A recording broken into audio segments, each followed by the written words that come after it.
திமுக கூட்டணியில் Marxist communist சார்பில் மதுரை நாடாளுமன்ற தொகுதி வேட்பாளராக அறிவிக்கப்பட்டுள்ள சு. வெங்கடேசனுக்கு பரப்புரை மேற்கொள்ளும் பணியின் ஒரு பகுதியாக நடைபெறும் சிறப்பு பேரவைக் கூட்டத்தில் அக்கட்சியின் மாநில செயலாளர் கே. பாலகிருஷ்ணன் பங்கேற்றார். அப்போது செய்தியாளர்களை சந்தித்த அவர் கூறியதாவது: சந்திப்பதில் எங்களுக்கு மற்றற்ற மகிழ்ச்சி. முதல் விஷயமாக நான் தெரிவித்துக் கொள்ள விரும்புவது,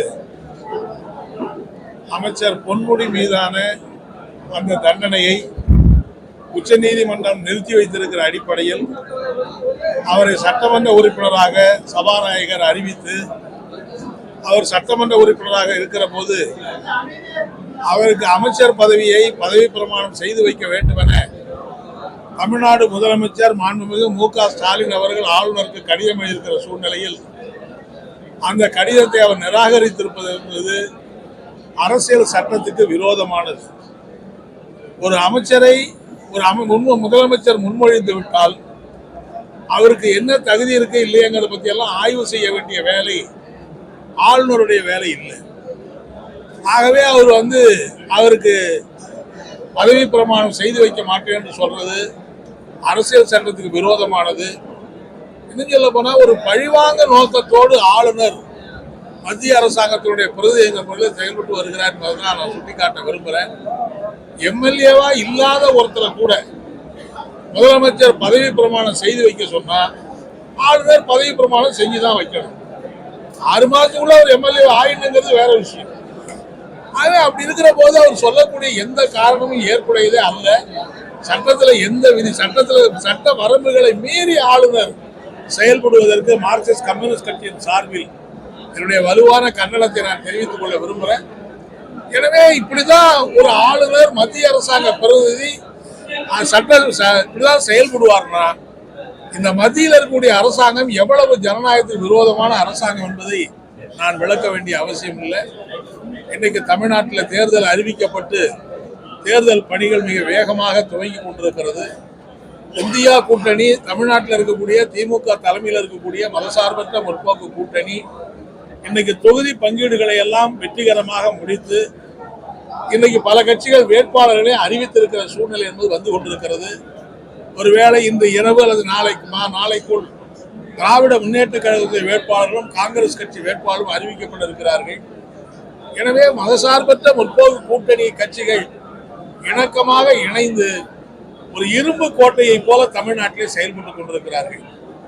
ஆனால் எதிரணியிலே இருக்கிறவர்கள் இன்னும் கூட்டணி யாரோட யார் சேருவா என்கிற எந்த விதமான விளக்கமும் இல்லாமல் ஒரு சர்வ குழப்பத்தில் இருப்பதுதான் இன்றைக்கு அந்த எதிர்கட்சிகளின் கூட்டணி என்பதை நாம் பார்க்க போகிறோம். எனவே இதுவே நாளைக்கு நடைபெறுகிற இந்த தேர்தலில் 40 தொகுதிகளிலேயும் திமுக தலைமையிலான மதசார்பற்ற முற்போக்கு கூட்டணி மகத்தான வெற்றி பெறுகிற சூழல் ஏற்பட்டிருக்கிறது என்பதை நான் தெரிவித்துக் கொள்ள விரும்புகிறேன். என்னதான் நீங்க ஆளுநரை பயன்படுத்தினாலும் அல்லது அமைச்சர்கள் மீது ஊழல் குற்றச்சாட்டு என்று கைது செய்து சிறையிலே அடைத்தாலும், எத்தனை மிரட்டல் நடவடிக்கைகள் நீங்க செஞ்சாலும் தமிழ்நாட்டில் வெற்றி பெற முடியாது என்பது மட்டுமல்ல, போகிற போக்கை பார்த்தால் இந்தியாவிலேயே மோடி தேரமாட்டார் என்கிற நிலைமைதான் இன்றைக்கு ஏற்பட்டிருக்கிறது. ஹரியானா உட்பட பல மாநிலங்கள்ல கூட்டணி கட்சிகளை விலகி கொண்டிருக்கிற நிலைமை என்பது இன்னைக்கு ஏற்பட்டிருக்கிறது நம்ம பார்க்கிறோம். எனவே நிச்சயமாக ஜூன் மாதம் 4ஆம் தேதி அறிவிப்பு வருகிற போது மத்தியிலே ஒரு மதசார்பற்ற ஆட்சி அமைக்கிற சூழலுக்கு இந்திய மக்கள் வாக்களிப்பார்கள் என்கிற நம்பிக்கையோடு நாங்கள் தேர்தல் பணியை துவக்கி இருக்கிறோம்.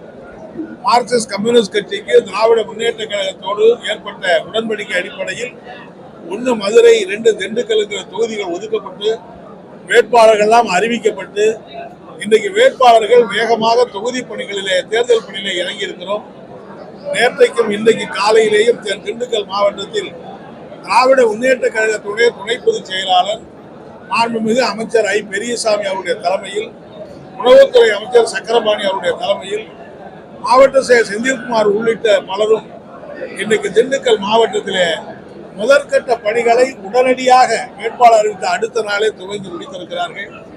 அதே போல மதுரையிலேயும் நம்முடைய பத்திரப்பதிவுத்துறை அமைச்சர், திராவிட முன்னேற்ற கழகத்துடைய மாவட்ட செயலாளர், அதே போல நம்முடைய அமைச்சர், நம்முடைய மரியாதைக்குரிய பிடிஆர் பழனிவேல் தியாகராஜன் அவர்களும் இங்கே நகரில் இருக்கக்கூடிய திராவிட முன்னேற்ற கழகம், ஒன்றியத்தில் இருக்கக்கூடிய திராவிட முன்னேற்ற கழகம் தனித்தனி கூட்டங்களை நடத்தி தேர்தல் பணிகளை உடனடியாக, அதாவது யாரையும் எதிர்பார்த்தல்ல, அவங்களே வேட்பாளர் என்கிற முறையில் இன்றைக்கு பணிகளை துவக்கி இருக்கிறார்கள். நகர் மாவட்ட செயலாளர் தளபதி உட்பட இணைந்து இன்றைக்கு அந்த மகத்தான பணி என்பது நடைபெற்றுக் கொண்டிருக்கிறது. என்னன்னா, தேர்தல் ஆணையம் கொஞ்சம் அவகாசத்தோடு செய்வாங்கன்னு நினைச்சோம். ஆனால் தேர்தல் ஆணையமே மோடியினுடைய இச்சையை பூர்த்தி பண்ற மாதிரி, அவருடைய நோக்கத்தை நிறைவேற்றுற மாதிரி எங்களுக்கு அவகாசமே கொடுக்காம 30ஆம் தேதி வேட்புமனு வாபஸ் வாங்குற கடைசி தேதி, 19ஆம் தேதி ஏப்ரல் 19ஆம் தேதி தேர்தல் அறிவிச்சிருக்கிற இப்படிப்பட்ட அநியாயத்தை எங்கேயுமே நம்ம பார்க்க முடியாது. ஒரு 16 லட்சம் 17 லட்சம் வாக்காளர்களை இந்த இடைக்கால காலத்தில் சந்திக்கணும். 30ஆம் தேதியிலேருந்து 16ஆம் தேதிக்குள்ள எவ்வளவு பேரை சந்திக்க முடியும்? அப்ப என்னன்னா, இதுல இருந்தா என்ன புரியுதுன்னா, அவங்க தேர்தல் பிரச்சாரம் பண்ணாலும் அது பயன்படாது, இந்த திமுக அணிதான் ஜெயிக்குங்கிறதுனால பிரச்சாரம் பண்ணுவது கூட அவகாசத்தை முடக்கடி பண்ணி தான் தேர்தல் ஆணையமே அறிவிச்சது. அவங்க என்ன இது நடந்தாலும் சரி, என்ன முடக்கடி நடந்தாலும் அதை மிக வேகமாக செயல்பட்டு தமிழ்நாட்டில் ஒரு மகத்தான வெற்றி பெறுவோம்.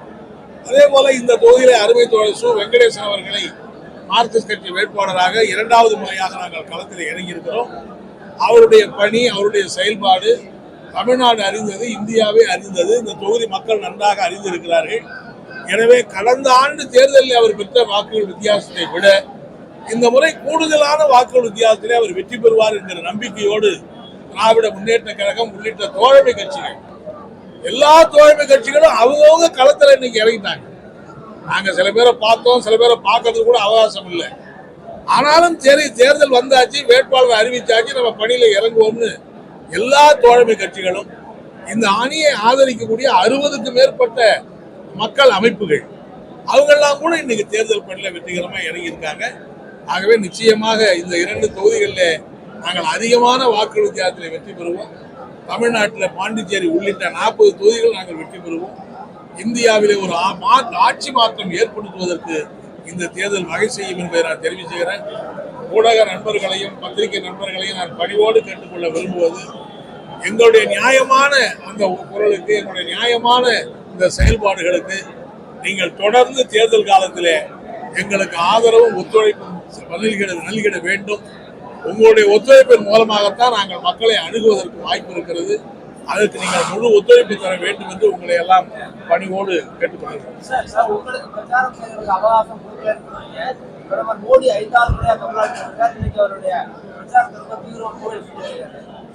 அதான் அவரு ஏற்கனவே தேர்தல் பிரச்சாரத்தை 3 மாசமா நடத்திக்கிட்டே இருக்காரு. அப்ப அவருக்கு தெரியுது, தேர்தல் அறிவிக்கிறதுக்கு முன்னாடி நம்முடைய பிரச்சாரத்தெல்லாம் முடிச்சிடணும்னா திட்டமிட்டு பிரச்சாரத்தெல்லாம் முடிச்சுட்டு முடிகிற நேரத்தில் தேர்தல் அறிவிக்கிறார். அப்ப இது தேர்தல் கமிஷன் அறிவிச்சுதான், மோடி அறிவிச்சாங்கிற சந்தேகமே வருதுல்ல நமக்கு. மோடி தான் அறிவிச்சார் மாதிரி தெரியுது. கிட்டத்தட்ட அப்படிதானே இருக்கு. அரசு விழாவுக்கு அவர் வந்தாலும் அதுல அவர் தேர்தல் பிரச்சாரம் தான் பண்ணியிருக்காரு. தூத்துக்குடியில அரசு விழாவில், கன்னியாகுமரியில் அரசு விழாவில் என்ன பேசினாரு? திமுகவை இல்லாம ஆக்கணும் பேசுறாரு. அது என்ன அரசு விழாவாது? அரசு விழாவில் ஒரு பிரதமர் இப்படி பகிரங்கமா அரசியல் பேசுறதை இதுக்கு முன்னாடி நம்ம பார்த்ததே இல்லை. ஒரு கட்சியை குறிப்பிட்டு பேசுற அரசு விழா. எனவே முழுக்க முழுக்க அது தேர்தல் பிரச்சாரத்துக்காக தான் அவர் அரசு விழாங்கிற பேர்ல, ஆன்மீக விழாங்கிற பேர்ல இப்ப தேர்தல் பிரச்சாரங்கிற போல எல்லாத்தையும் ஒரே அஜெண்டா தான். அதெல்லாம் முடிஞ்ச பிறகு அறிவிச்சிருக்காங்க.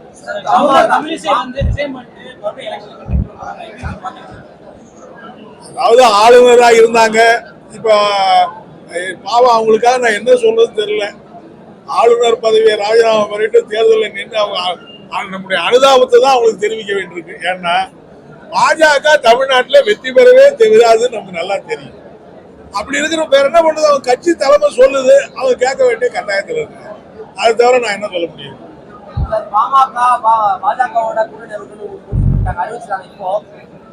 அதிமுகவோட கடந்த கூட்டணிக்கு எதிர்கூட்டணிக்கு இப்பதான் அறிவிச்சிருக்காங்க. கடந்த தேர்தலில் உங்களுடைய கூட்டணிக்கு எதிராக எதிர்கூட்டணிக்கு யாரு இருந்தாங்க தமிழ்நாட்டுல, அந்த இடத்துக்கு பாஜக கூட்டணி வரணும் நோக்கத்துல செயல்படுறாங்க அப்படின்ற மாதிரி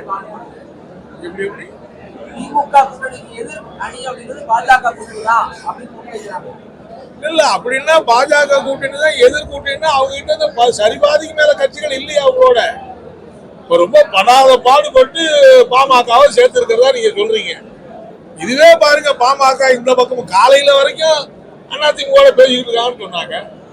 அது என்ன கூட்டணி அது? நான் என்ன கேட்கிறேன், பாமகவை பாஜகவை கூட்டத்தை சேர்த்துக்கிட்டு நீங்க வாரிசு அரசியலை பத்தி பேசலாமா?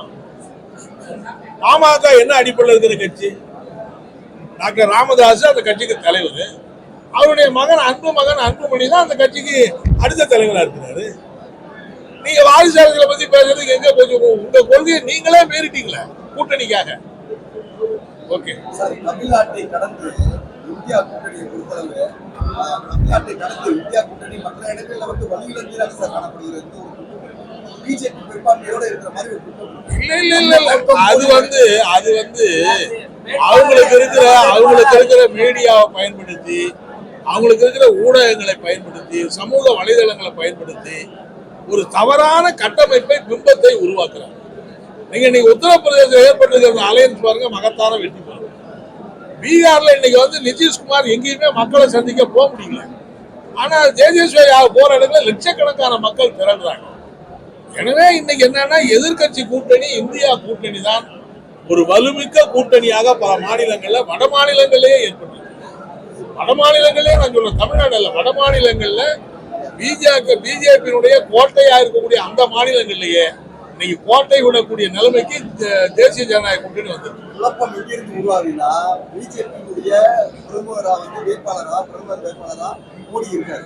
இந்திய கூட்டணியுடைய பிரதமர் வேட்பாளர் யாரு? உங்கள்கிட்ட நாங்கள் அதாவது இந்த நாட்டினுடைய ஜனநாயக கோட்பு அடிப்படையில் பார்த்தா ஆக மொத்தம் ஒரு நபரை மட்டும், ஒரு இந்தியாவில் 140 கோடி மக்கள் இருக்கிற நாட்டில் ஒரே ஒரு நபரை முன்னிறுத்தி நீங்க வந்து பிரதமர் வேட்பாளர் சொல்லி நீங்க ஓட்டு போடுங்கன்னு கேட்டா உங்களுக்கு கொள்கை கிடையாது, கோட்பாடு கிடையாது, லட்சியம் கிடையாதுன்னு அர்த்தம். நாங்க என்ன சொல்றோம், நாங்க ஒரு கொள்கையை வச்சிருக்கோம். இந்திய நாட்டினுடைய மதசார்பின்மைக்கு வாக்களியுங்கள், மாநில சுயாட்சிக்கு வாக்களியுங்கள், கூட்டாட்சி தத்துவத்துக்கு வாக்களியுங்க, இந்தியாவில் இருக்கக்கூடிய பெரும்பான்மை சிறுபான்மைக்குரிய சகோதரத்துக்கு வாக்களியுங்க என்கிற இந்த லட்சியத்துக்கு நாங்க வந்து சொல்றோம். நீங்க ஒரு நபரை மட்டும் முன்னிறுத்துறீங்க. கொள்கை முக்கியமா நபர் முக்கியமான்னு பார்த்தா கொள்கை தான் முக்கியம். அந்த கொள்கை நாளைக்கு வெற்றி பெறுகிற போது யாரை வேணாலும் பிரதமராக தேர்ந்தெடுக்கலாம். கடந்த தேர்தலில் இதான் அனுபவம். விபி சிங் பிரதமராக வந்த போது பிரதமர் வேட்பாளராக முன்மொழிஞ்சோமா? இல்லையே, அவர் தானே இமாலய சாதனை படிச்சாரு. எனவே நிச்சயமா இந்த கொள்கைக்கு மக்கள் வாக்களியுங்கள் என்ற அடிப்படையில் நாங்கள் தேர்தல் பணியாற்றுறோம். ஒரு நபரை முன்னிறுத்தி நாங்கள் செய்ய விரும்பல. இந்த கொள்கை வெற்றி அடைஞ்ச பிறகு இந்த கொள்கையை நிறைவேற்றுவதற்கு ஒருவர் பிரதமராக வருவோம்.